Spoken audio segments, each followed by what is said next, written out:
There you have it. All right. Yeah. So let's bring our guest up. How's it going? Man, it's going good. Looking sharp, brother. Appreciate that. Trying to figure out how Elon and Dick Cheney come together, but that's all right. I'll put it together.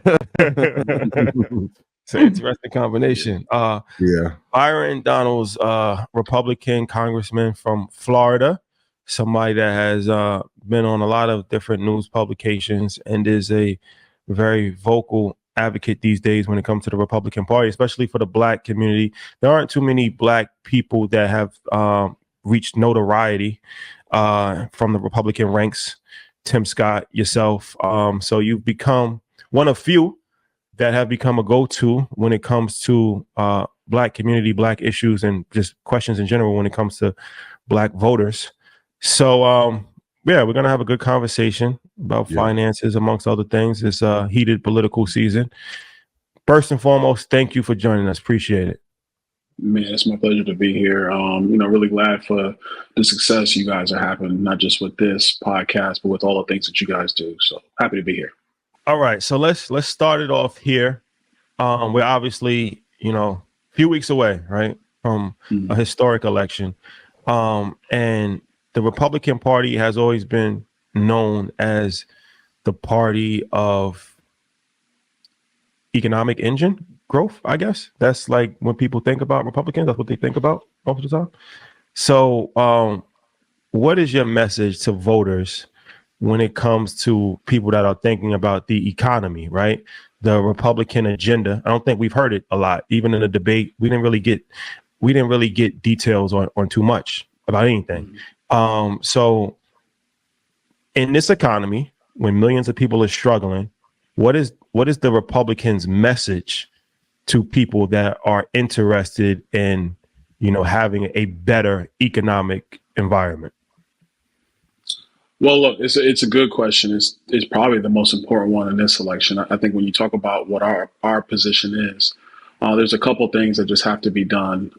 Current tax policy expires next year. Current tax policy actually cut marginal rates for middle class families, for high earners. It did a cutting of taxes for small businesses in the United States. It's scheduled 199A. Those tax cuts all expire next year. When it was originally passed under the first Trump administration, it was done through something called budget reconciliation, which only allows it to be in effect for 10 years.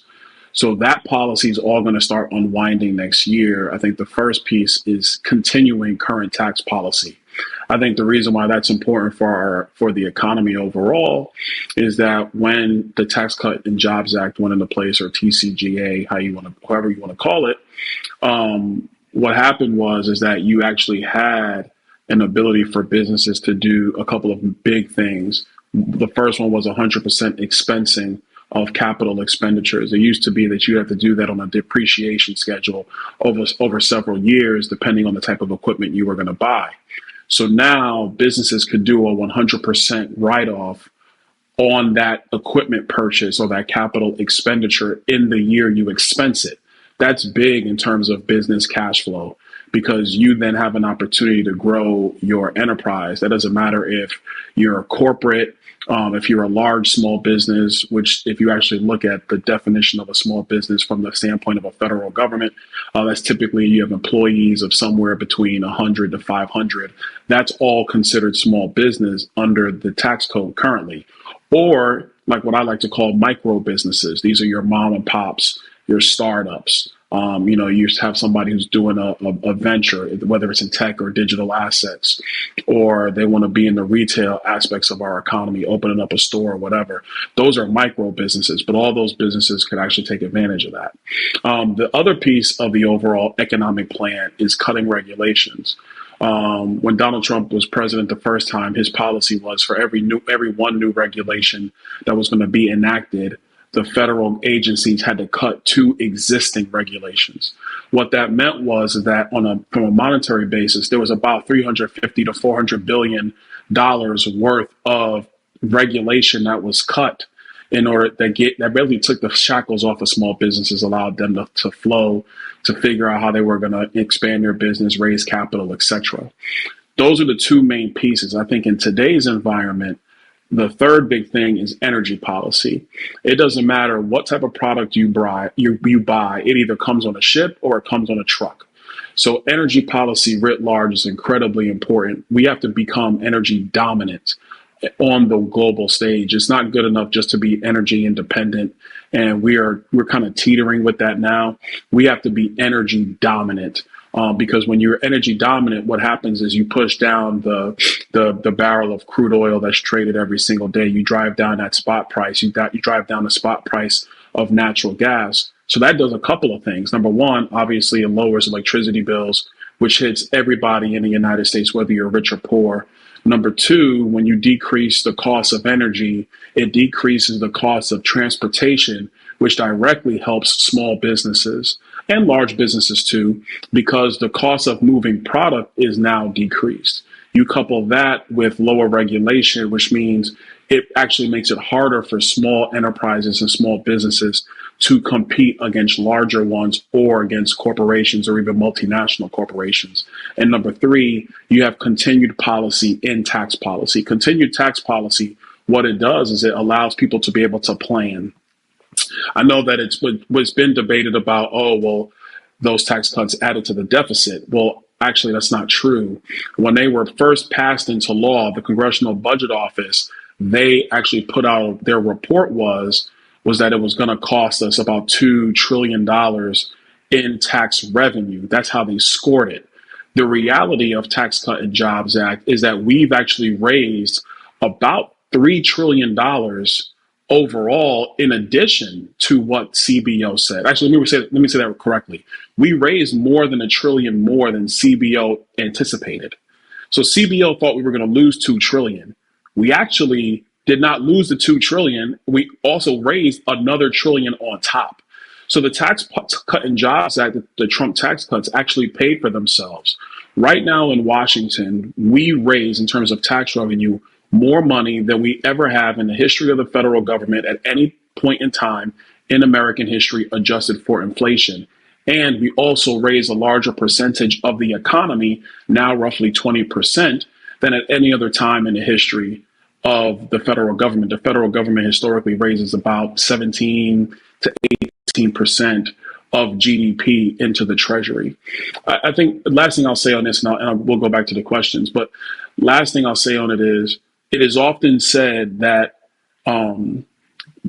the Democrats want to get rid of this tax policy, or this is bad tax policy, or it's tax cuts for the rich, or et cetera. But when Joe Biden came into office and Nancy Pelosi was running the House and Chuck Schumer was running the Senate, they could have got rid of Trump's tax policy. They did not. There's a reason for that. Yeah, one of the things you talk about in terms of taxes, potentially the party is, thinking about replacing personal income tax and increasing tariffs. I know there's been talk about increasing tariffs in China. Want to know your thoughts on how beneficial that is from a personal standpoint for the average day American to a business standpoint, where we see if we raise tariffs, the cost of business goes up. That might go into the conversation of being energy dominant, but also infrastructure and technology dominant. What's your thoughts around the tariff situation? A couple things. One, I've never really heard President Trump say that he's trying to replace the income tax with tariffs. I've not heard him say that. I've heard the criticism or the critique, or that he's trying to layer tariff policy on top of the income tax or create some sales tax, but I've never heard him say that. So I think it's important for people to understand that tariff policy, the purpose is, and I'll explain it in more detail. The purpose of tariff policy that Donald Trump has brought is because we have a lot of trade deals that the federal government has not actually enforced. So China is the most glaring violator of our trade deals in the past, but there are other countries that violate them as well. And the federal government never actually upheld the trade agreement for the betterment of the American consumer and the American worker. And part of the reason for this is that for a long time, really the last 100 years easily, America has had the dominant economy on the world stage. So these other countries who we had deals with, they cheated on the margins, but our economy was so dominant, it didn't really matter. It's like playing pickup against your 9-year-old. Yeah, they're traveling. Yeah, they're fouling you, but it doesn't really matter because you're so big it doesn't really matter.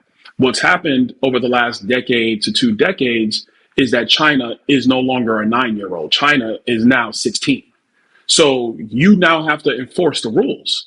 Well, China had grown accustomed to not actually abiding by the rules of trade policy. So how do you get them to fall into compliance? And this is where Donald Trump said you have to start slapping tariffs, and not just on China. I'm using them as an example, but other countries that do not play fair with respect to trade agreements. Another important point about the trade policy, the tariff policy, excuse me, is that Joe Biden's actually kept a lot of Donald Trump's tariff policy in place. He's not gotten rid of them. There's a reason for that as well, because if you want to have an opportunity for American companies and American consumers to actually be able to be in free trade around the globe and not be taken advantage of, you need tariff policy.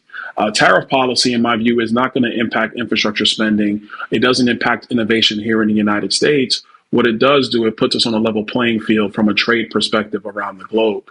I think if you're going to talk about infrastructure policy, there are definite ways to do that. The current administration, what they're doing is they are spending tons of money towards infrastructure. But if you look in the details of these infrastructure bills, the only way you can actually you can only take advantage of the money to do the project is that you have to use union labor in order to do it.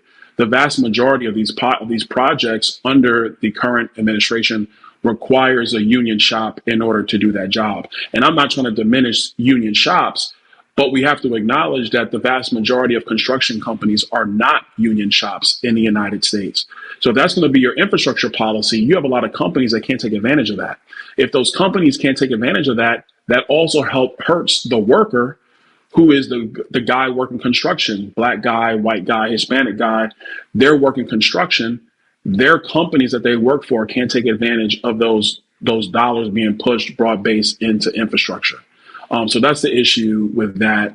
You have to actually just have it be an open source dynamic where if you have a contractor that has the ability to deliver the project on time within budget, then that needs to be the first I guess marker, if you will, the first criteria for giving out that job, not the first marker, the first criteria being that you're a union shop.